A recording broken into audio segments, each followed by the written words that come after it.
Assalamualaikum warahmatullahi wabarakatuh. Halo semuanya, jumpa lagi dengan saya Fioni Dwi Arfa, wanita cantik yang setiap minggunya akan memberikan materi informasi seputaran komunikasi organisasi.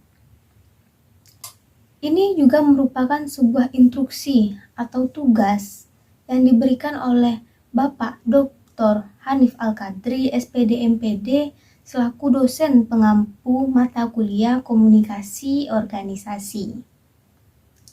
Mungkin basa-basi kita sekian saja, sedikit saja. Kita lanjut kepada materi kita kali ini. Kali ini saya akan membahas mengenai komunikasi internal di dalam organisasi. Di video-video selanjutnya saya sudah menjelaskan mengenai komunikasi. Apa itu komunikasi? Komunikasi adalah proses pertukaran informasi atau pesan yang disampaikan oleh seseorang yang kita sebut sebagai komunikator kepada sang komunikan. Siapa komunikatornya? Siapa komunikannya? Apa isi pesannya? Bagaimana atau apa sebenarnya fungsi dari pesan atau informasi tersebut? Kali ini kita akan melihatnya dari proses pesannya. Setiap pesan atau informasi yang disampaikan oleh seseorang yang kita sebut komunikator ini, dimanapun ia berada, tentunya pasti memiliki sebuah fungsi atau tujuan mengapa pesan atau informasi ini dikirimkan. Ada beberapa pendapat yang disampaikan oleh banyak ahli, tapi mungkin kita akan membahasnya hanya sedikit saja sebagai perbandingan kita, agar kita mengetahui apa perbandingan atau perbedaan-perbedaannya. Kali ini menurut pendapat Kahn and Kat, ia mengatakan ada 4 fungsi utama pesan dalam organisasi. Yang pertama terkait dengan produksi. Yang kedua terkait dengan pemeliharaan. Yang ketiga terkait dengan penerimaan. Yang keempat terkait dengan pengelolaan organisasi. Lalu ada pendapat yang disampaikan oleh Reddy. Ada 3 pesan. Apa alasan 3 pesan itu dikirimkan?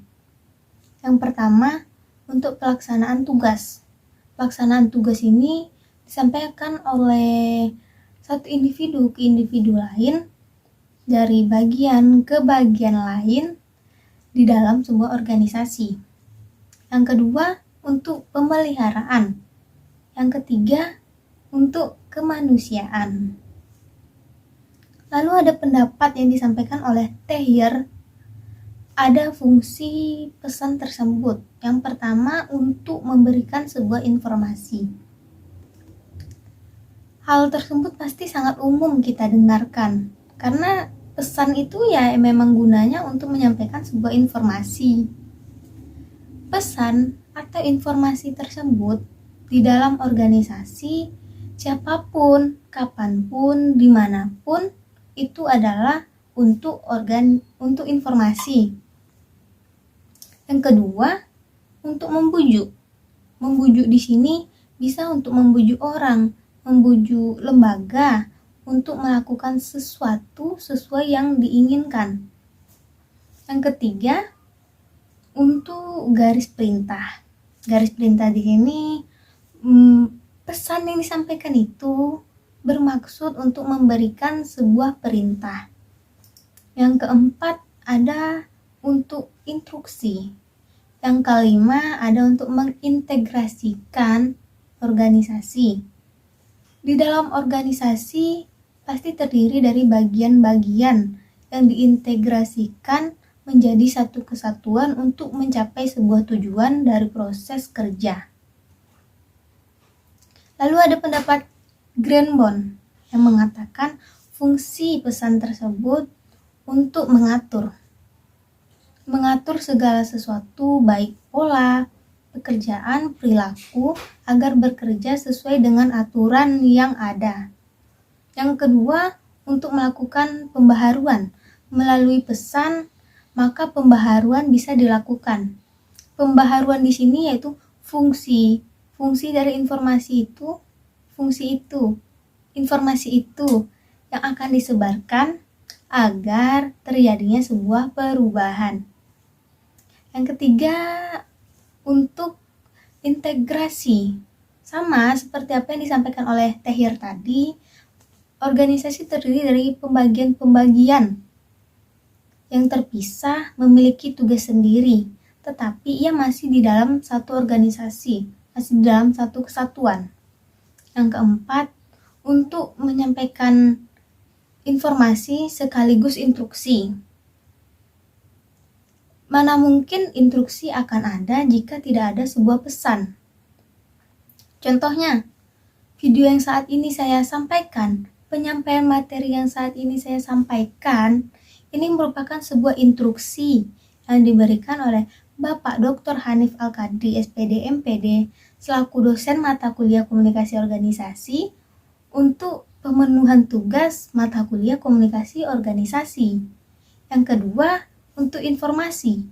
Di dalam video instruksi yang diberikan oleh Bapak tadi, terdapat sebuah informasi, sebuah materi yang disampaikannya, sama juga seperti apa yang saya sampaikan pada saat ini. Dari beberapa pendapat tadi, bisa kita simpulkan ada 4 fungsi pesan dalam organisasi. Yang pertama, untuk pesan tugas. Pesan yang berkenaan dengan tugas di dalam organisasi oleh anggota organisasi disampaikan melalui informasi dan disebarkan lagi dalam bentuk tugas. Contohnya apa? Melakukan siapa? Seperti apa? Kapan? Sampai kapan? Sehingga kita memiliki tugas sendiri. Lalu ada untuk fungsi pemeliharaan, berkaitan dengan kebijaksanaan aturan main di dalam organisasi. Ini sifatnya kekal, berhubungan dengan pencapaian output, bagaimana pesan atau informasi bisa menjaga interaksi di dalam organisasi atau interaksi yang terjadi di dalam organisasi. Yang ketiga, untuk fungsi pemeliharaan, untuk fungsi kemanusiaan. Untuk fungsi kemanusiaan di sini dilakukan oleh manusia dan terdapat nilai-nilai humanis di dalamnya. Artinya, diarahkan langsung kepada anggota di dalam organisasi dengan mempertimbangkan sikap, perilaku, kepuasan, budaya, pemenuhan tugas, hak, dan kewajiban. Yang terakhir adanya untuk melakukan pembaharuan, untuk mempersiapkan organisasi agar bisa menyesuaikan diri jika adanya sebuah perubahan, jika adanya sebuah perubahan di lingkungannya. Jika ada suatu kondisi yang berubah, mustahil akan sampai kepada bagian-bagian atau lembaga di dalam organisasi jika tidak adanya sebuah penyampaian sinyal, sebuah penyampaian pesan verbal ataupun non-verbal, tertulis ataupun tidak. Mungkin itu yang menjadi fungsi pesan di dalam organisasi. Secara umum, jaringan organisasi itu bisa dibedakan menjadi 2, formal dan informal. Formal di sini berarti saluran yang telah ditentukan. dengan struktur yang telah ditetapkan secara legal dan tidak bisa diganggu-gugat oleh anggota lain di dalam organisasi. Informal di sini juga tidak terencana dan tidak mengikuti struktur organisasi. Di dalam organisasi, di dalam komunikasi, di dalam pesan, ada 3 bentuk arus pesan atau jaringan pesan. Yang pertama ada downward. Downward di sini ialah pesan kepada bawahan, atas ke bawah, dari pimpinan kepada bawahan. Komunikasi ini biasanya digunakan untuk menyampaikan pesan ataupun informasi mengenai perintah atau tugas-tugas.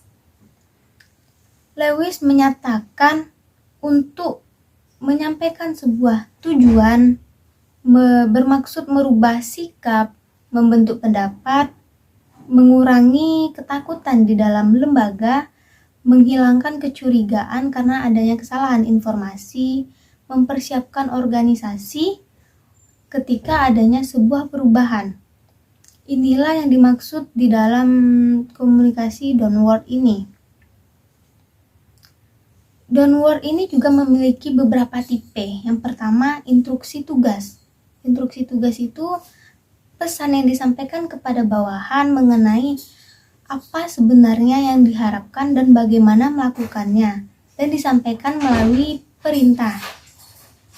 Yang kedua, di sini yang kedua adalah rasional pekerjaan. Rasional pekerjaan ini melalui pesan bisa menjelaskan tujuan dari aktivitas dengan aktivitas lain di dalam organisasi atau objektivitas organisasi. Yang ketiga ada ideologi.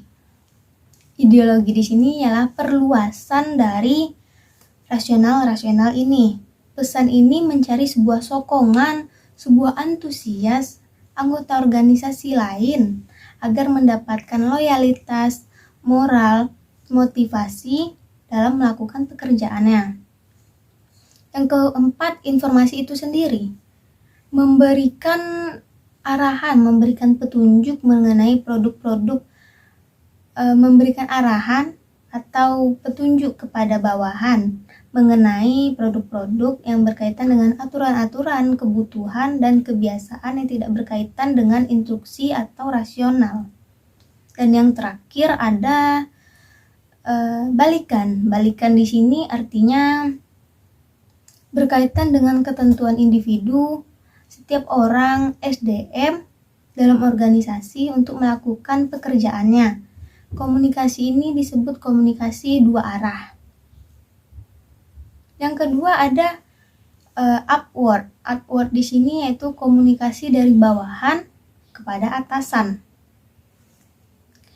Di sini tujuannya untuk memberikan balikan mengenai perilaku, perintah yang diberikan oleh pimpinan dalam memberikan saran, pendapat, pertanyaan, dan kritik.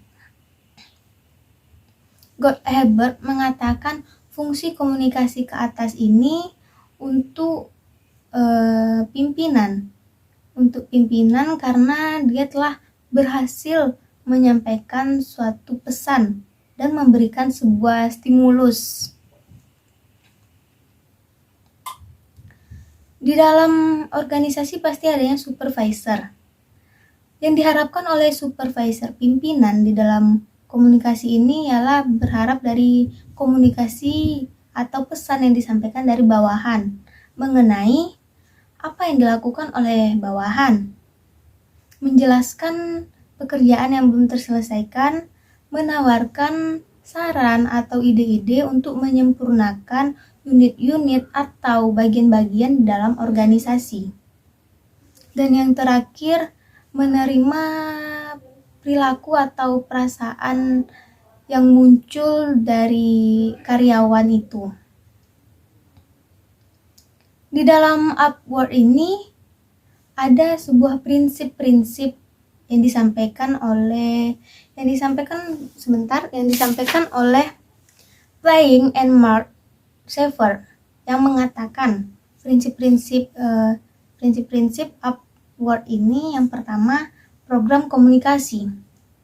Program komunikasi ini semuanya telah terencana dengan baik dan tidak boleh asal saja seperti informal.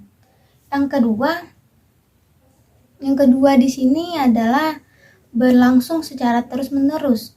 Adanya sebuah media yang akan meminta pendapat, masukan dari karyawan mengenai perasaan apa yang dia rasakan selama ia bekerja. Yang ketiga, tidak boleh dilanggar. Tidak boleh dilanggar dikarenakan harus menggunakan instruksi yang telah diberikan oleh perusahaan. Yang keempat, program ini akan berjalan efektif jika menekankan penerimaan ide yang menyenangkan dari bawah. Yang kelima ada memerlukan pendengar yang objektif. Jika kita meminta sebuah saran, harus kita dengarkan, harus ada umpan balik. Jangan hanya diterima tanpa melakukan apapun. Yang keenam yaitu adalah tindakan atau respon terhadap masalah. Jika ada sebuah masalah, tentunya kita harus merespon dengan jelas dan memerlukan berbagai media untuk memajukan arus informasi. Dan yang terakhir ada horizontal communication. Di sini pesan yang disampaikan di antara orang-orang yang memiliki otoritas dalam organisasi yang relatif sama, datar. Contohnya seperti pimpinan kepada pimpinan, karyawan kepada karyawan. Lalu ada juga berbentuk diagonal. Kepala bagian A berkomunikasi kepada karyawan pada bagian B.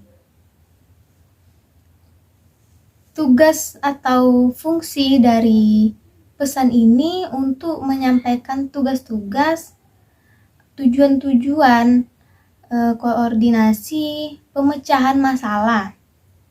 Itu tadi yang dinamakan horizontal communication. Cuma sekian saja materi yang saya sampaikan. Mungkin di dalam penyampaian saya ini masih banyak kekurangan, saya mohon maaf. Semoga materi ini juga bisa menambah wawasan untuk kita semua dalam berkomunikasi ataupun melakukan kehidupan sehari-hari. Sampai jumpa semuanya, ketemu lagi dengan saya minggu depan. Bye-bye.